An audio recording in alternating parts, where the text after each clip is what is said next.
Qurban Bayramı İslam təqviminin ən mühüm bayramlarından biri hesab olunur. Qurban Bayramı Həzrət İbrahim əleyhissalamın adı ilə bağlıdır və Quran-ı Kərimdə həcc ayinlərindən biri kimi qeyd olunur. Həcc qurbanla, həccin mühüm hissəsi qurbanla tamamlanır. Bugün hacılar şeytanı simvolizə edən daşları, sütunları daşladıqdan sonra qurban kəsirlər və qurban kəsdikdən sonra saçlarını qıxdırıb ehramdan çıxırlar və bununla da Qurban Bayramının əməlləri bitir. Qurban Bayramı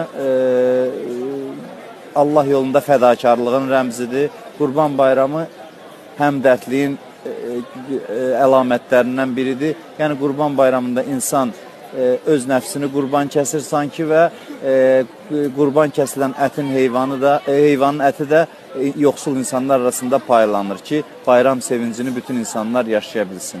Həcc ayini demək olar ki, Qurban Bayramı ilə həcc ayının mühüm bir hissəsi tamamlanmış olur.